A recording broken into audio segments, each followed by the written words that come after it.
내일 모레 8월 15일입니다. 80주년 때는 광복절을 맞이하는 뜻깊은 해가 올해입니다.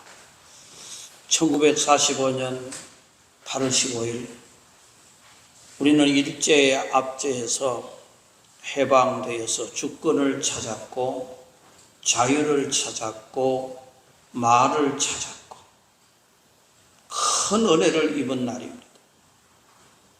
이날은 단순한 기념일이 아니라 많은 이들의 희생과 헌신, 눈물과 기도로 얻어진 귀한 날이 광복절입니다. 우리는 이날을 기억하고 하나님께 감사해야 하는데, 그리고 단지 육체적으로 정치적 자유를 넘어서 우리는 이제 영적 자유에 대해서도 묵상을 해 봐야 하는 때입니다. 일제강점기 동안 수많은 사람들이 신앙을 지켰습니다. 교회를 지키고 복음을 지키고 민족의 정체성과 믿음을 잃지 않기 위해서 목숨을 건 사람들이 너무 많습니다. 예를 들어 주기철 목사님은 신사참배를 거부하다가 순교하셨고, 윤동주 시인은 숭실중학교 다니면서 신사참배 때문에 반대하면서 만주로 떠나가 버렸습니다. 정말 짧은 27년의 생을 살면서 우리에게 많은 시를 남겨주었던 사람입니다. 이화학당과 배제학당 등 여러 기독교 기관들이 민족 교육을 이어가게 되었고, 그들은 눈에 보이는 자유는 없었지만은 마음속의 자유를 누리고 살았던 사람들입니다. 그 중심에는 하나님을 향한 믿음의 사람들이 너무 많습니다. 일제의 억압 속에서도 기독교적인 양심과 민족 사랑을 실천한 대표적인 사례 중에 하나가 허버트 블레어 선교사라고 하는 사람입니다. 그는 미국의 국적을 가지고 있고 프리스틴 이 신학교를 졸업했고, 미국 북장로 교회에서 우리나라에 선교사로 보내서 1901년에서 1940년 동안 활동한 사람입니다. 이 땅에 그가 처음 발을 내디딜 때에 그는 일기에 이렇게 써놓았습니다. 이 땅에 복음의 씨앗을 뿌리는 것이 나의 소명입니다. 라는 글입니다. 이 블레어 선교사는 단순히 복음 전파만 아니라 한국 민중의 고통에 깊이 공감을 하면서 일제의 식민 통치 아래서 한국인의 자유 독립과 인권을 옹호한 사람이고, 그는 일제의 신사참배 강요와 언론, 교육, 종교 탄압에 대해서 비판적인 입장을 가지고 있었던 사람이고, 3.1운동 당시 기독교인 학생들과 지인들의 항일운동에 동정과 지지를 보여주었던 사람, 미국으로 조선의 이 암울한 참상을 알리는 편지를 보내기도 하고, 조선 민족의 독립에 대한 정당성을 국제사회에 알리는 이 노력도 쉬지 않았던 사람입니다. 1930년대 말에 일제가 기독교 학교와 교회의 신사참배를 강요하자 이 블레어를 이를 우상숭배이며 그리고 양심에 위배되는 일이라고 하면서 강하게 거부했던 사람. 그의 이러한 태도는 일제 당국의 심기를 거슬려서 결국은 1940년에 강제 추방을 당하고 맙니다. 이는 평양과 황해도 지역에서 신학교와 그리고 기독교 학교의 교육에 헌신했고, 그는 토착화된 신앙과 한국인의 삶에 뿌리내린 기독교를 강조하면서 민족과 함께 고난받는 예수 그리스도를 선포했고, 이 과정에서 많은 한국 교회의 지도자들을 길러냈습니다. 1914년에 대구로 이동해 왔을 때에 대구와 상주, 의성, 영천 그렇게 다니면서 57개 교회를 개척하면서 1918년 대구 YMCA 설립에 참여하면서 금주운동과 농촌개몽운동을 주도하면서 일제치하에서도 민족의식을 고취시켜 3.1운동 당시 독립선언서 인쇄를 지원하기도 한 사람입니다. 이 허버트 블레어 선교사는 단순한 외국인 선교사가 아니라 일제강점기 조선 민중의 아픔에 동참하고 신앙적 진실을 지키며 고난을 감내한 믿음의 정인이었고 그의 삶은 오늘날에도 그리스도인의 양심과 민족사랑, 신앙의 용기가 무엇인지를 보여주는 귀한 본보기가 된 사람입니다. 억압과 핍박 속에서 신앙을 지키며 기도하는 사람, 희생과 아픔이 광복의 꽃을 피우게 된 것입니다.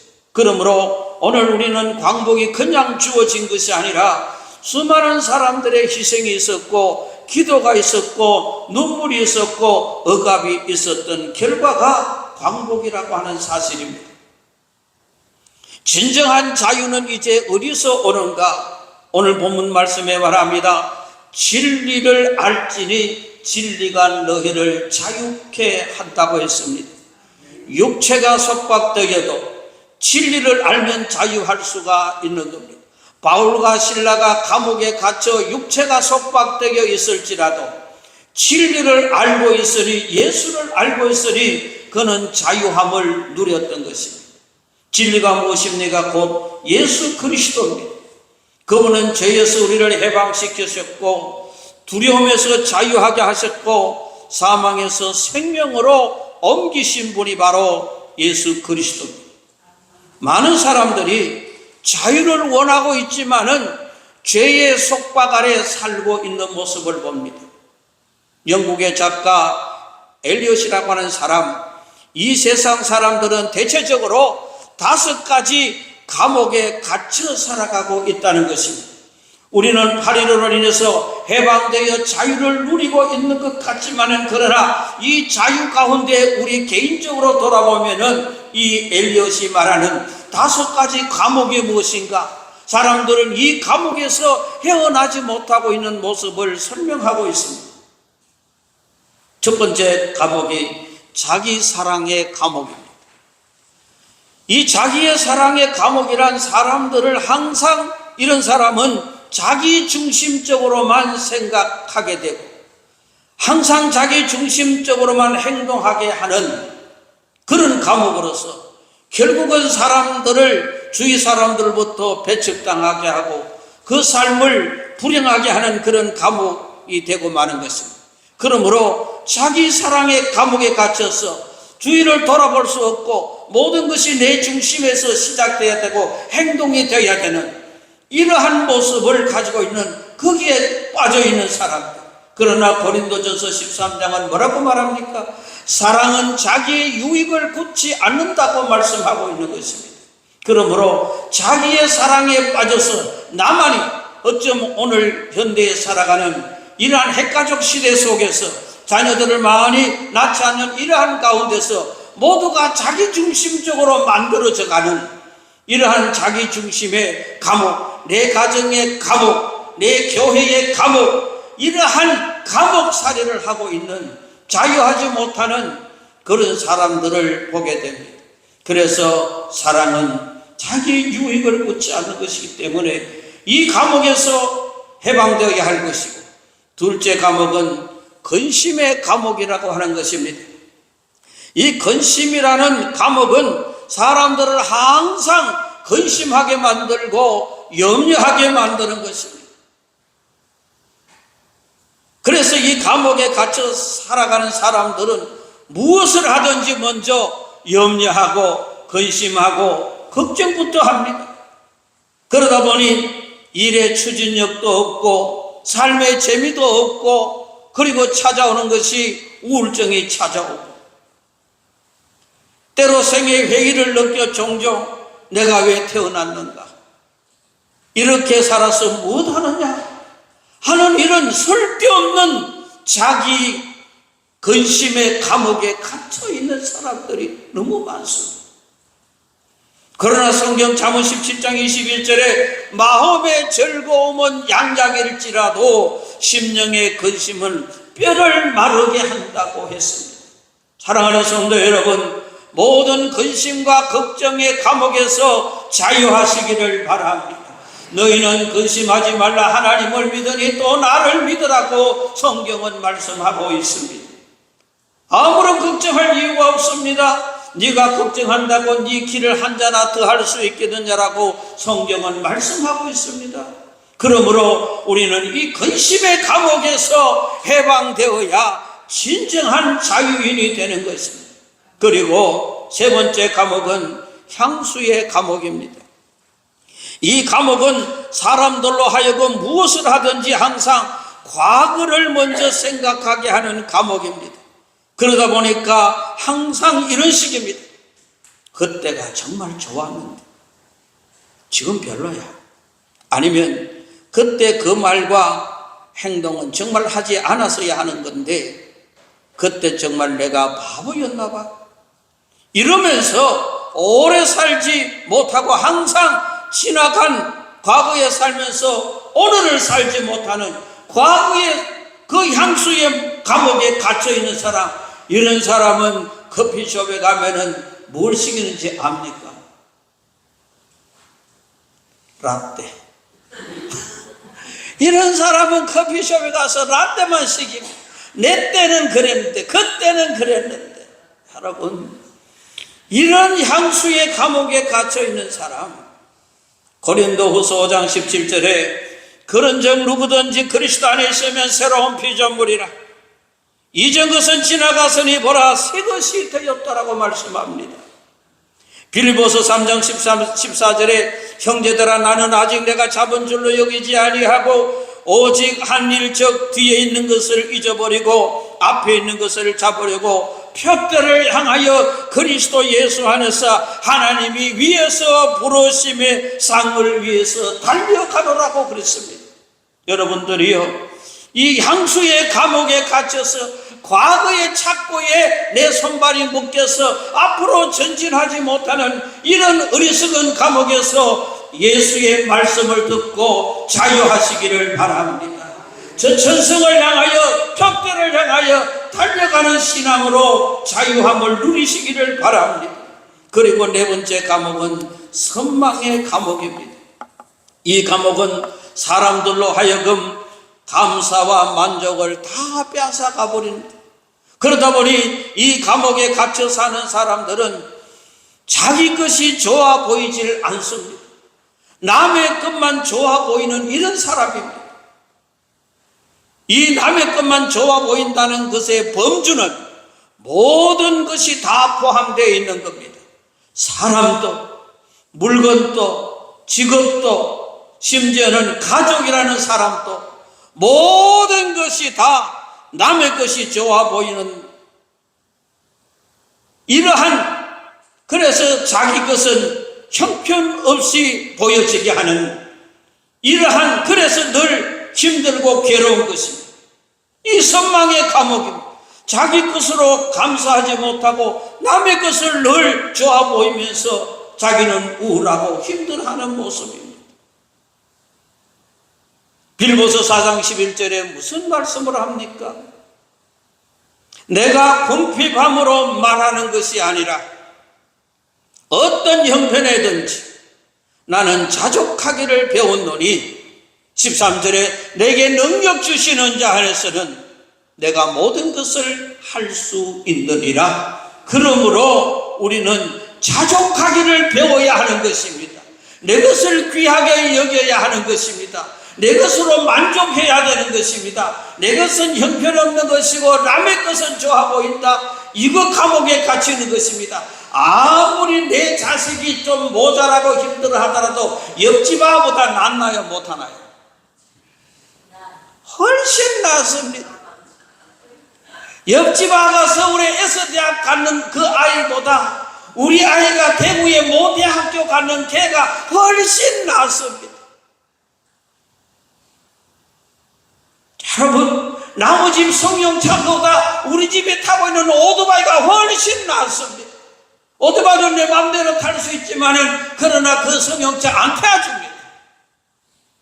그러니 여러분 뭘 남의 것을 선망합니까? 옆에 자기 가족들을 다 쳐다보십시오. 그리고 조장로는 앞을 쳐다보고 최군사는 뒤를 쳐다보고 네가 최고다. 시작. 네가 최고다. 이야, 네가 최고다. 그러니까 남의 것을 탐내면서 남의 것은 좋아 보이고 내 것은 안 좋아 보이는 이러한 감옥에 사는 사람, 이것이 선망의 감옥이라고 하는 이 사실입니다. 여기서 헤어나야 되는 것입니다. 그러므로 우리나라의 목사들도 수없이 많지만은 어느 목사가 최고 낫다? 그 말하면 많아. 어디 가도 나는 수석입니다. 부목사 할 때도 늦게 들어가도 수석 부목사입니다. 그러니 여러분들 감옥, 선망의 감옥, 남의 것을 좋아하고 내 것을 시시한 것으로 여기는 이러한 감옥에서 탈출해야 하는 것입니다. 나도 하나님께서 능력을 주시면은 모든 것을 할 수 있기 때문에 남의 것을 부러워하지 마시기를 바랍니다. 그리고 마지막 5번째 감옥은 정오의 감옥입니다.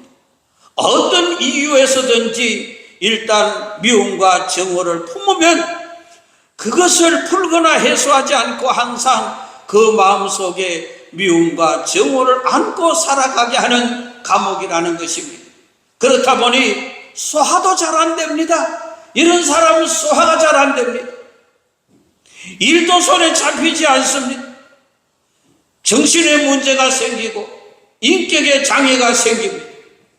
사람들을 이렇게 만드는 것이 바로 정오의 감옥이라고 하는 것입니다. 남을 미워하고 정오하는 이 감옥에서 해방되지 못하는 자들을 위하여서 에베소서 4장 26절 27절에 분을 내어도 죄를 짓지 말며 해가 지도록 분을 품지 말고 마귀로 틈을 타지 못하게 하라고 말씀하고 있는 겁니다. 그러므로 우리는 남을 미워하는 이 정오의 감옥에서 자유를 누리시기를 바랍니다. 그래서 미움이 변하여 사랑으로 바뀌어질 때 자기가 행복해지는 것이고 자기에게 건강이 찾아오는 것입니다. 그런데 이 엘리엇이 말하고자 하는 것은 바로 여기에 5가지 감옥에서 벗어나야만이 진정한 인간으로 또 인간답게 살아가는 존재가 된다는 것이고, 오늘 광복 80주년 긴면주의를 맞이해서 광복이라는 주제로 생각해 보면은 이 5가지 감옥에서 벗어날 때만이 진정한 광복을 누리는 존재가 된다는 것입니다. 오늘 우리는 일제에서 해방되는 광복이 아니라 내 이 5가지 감옥에서 탈출해야 진정한 광복을 누릴 수가 있는 것입니다. 진정한 자유는 정치적인 해방이 아니라 영혼의 해방이 진정한 해방입니다. 그리고 그것은 오직 그리스도 안에서만 가능합니다. 왜냐하면은 진리가 너희를 자유케 하리라. 우리 복음성가 가운데 이런 찬양 있잖아요. 이제는 해방된 내 예수 안에서, 예수 안에서, 예수 안에서 해방. 나는 기뻐요, 정말 기뻐요. 주 예수 사랑 내 마음에, 주 예수 사랑 내 마음에 올 때에 이제는 해방되네. 어디서? 예수 안에서 해방될 수 있다는 것입니다. 그러므로 우리는 이제 예수 안에서 자유함을 누린 사람들은 책임을 져야 할 부분이 있습니다. 그것이 빛과 소금으로 살아가야 합니다. 우리가 누리는 자유는 값없이 주어진 것이 아니라 누군가의 희생으로 얻어진 것이요, 우리가 죄에서 자유함을 얻은 것도 예수님의 십자가의 희생으로 얻어진 것이요, 그냥 얻어진 것이 없습니다. 나라의 광복도 영혼의 자유도 마찬가지입니다. 이제 우리는 그 자유를 누군가의 희생을 통해서 내가 얻어진 것이니 나만을 위해서 서야 하는 것이 아니라 이웃을 섬기고 하나님을 섬기는 데 사용해야 하는 것입니다. 자유를 누리되 방종이 아닌 사랑으로 섬기는 삶이 되어야 하는 것이고, 그래서 우리는 이 자유를 가지고 많은 사람에게 섬기며 영향력을 행사하며 살아야 하는 것이 우리의 책임, 이것이 바로 성경으로 말하는 빛과 소금으로 살아가는 삶입니다. 여러분, 광복절을 맞아 우리는 세 가지를 결단해야 됩니다. 먼저는 감사함으로 기억해야 하는 겁니다. 나라를 위해 희생한 분들과 하나님의 뜻을 잊지 말고 이 광복을 감사함으로 우리가 이 날을 기억해야 하는 것입니다. 두 번째로는 기도해야 하는 것입니다. 이 민족이 하나님을 경외하는 나라가 되게 해달라고 하나님 앞에 뜨겁게 기도해야 하는 것입니다. 우리나라 와서 선교했던, 아까 말씀드렸던 불교 선교사, 그를 목격한 당시 한 목회자는 이런 회고를 했다는 것입니다. 눈보라 속에서도 불교 형제의 기도 소리는 마을 전체에 울려 퍼졌습니다라고 기록하고 있습니다. 여러분, 우리는 이 나라와 이 민족을 위해서 기도해야 되는 것입니다. 염려할 것이 아니라 기도해야 하는 것입니다. 이 나라가 하나님 앞에 바로 세워져 가는 나라가 되게 하여 주옵소서. 하나님께서 이 나라를 간섭하시고 지켜주셨어요. 해방시켜 주셨고 육의 동란 속에서도 지켜주시고 가지가지 어려움과 환경 속에서도 건져주시는 하나님을 잊지 않는 이 나라가 되게 하여 주옵소서. 간절히 기도하고 마음 놓고 복음을 전할 수 있는 나라가 되게 하여 주시고, 하나님이 싫어하는 악법들은 국회에서 통과되지 않도록 하나님이여 도와주시옵소서. 그래서 정말 하나님이 기뻐하는 나라, 140년 전에 이 땅에 복음을 보내주셔서 황무지와 같은 이 나라의 복음의 꽃이 피게 하시고 세계 강대국의 대열에 설 수 있도록 하나님 지켜주신 것 우리가 잊어버리지 않는 이 민족 되게 하여 주옵소서. 나라를 위해서 기도해야 됩니다. 그리고 진정한 자유를 살아가야 하는 것입니다. 그리스도 안에서 자유를 누리며 빛과 소금으로 세상 속에서 살아가게 하여 주시옵소서. 우리는 이제는 그리스도인으로서 이 세상의 빛과 소금이 되어 우리의 자유를 위해서, 우리의 해방을 위해서 수많은 희생자가 있었던 것처럼, 기도하는 사람이 있었던 것처럼 이제 우리도 그 자리에 있게 하여 주시옵소서. 우리가 기도하는 사람 되게 하시고 이웃을 사랑하는 사람이 되게 하여 주옵소서. 그래서 빛과 소금으로 살아갈 수 있는 그리스도 안에 자유를 누리며 살아갈 수 있기를 주님의 이름으로 축원합니다. 광복절을 앞에 두고 이 나라의 해방을 허락하신 은혜를 감사합니다. 진정한 자유는 오직 주님 안에 있음을 고백합니다. 우리가 받은 자유를 헛되이 하지 않고 이웃을 섬기며 주님께 영광 돌리며 살게 하여 주옵소서. 예수님 귀하신 이름으로 기도드리옵나이다. 아멘.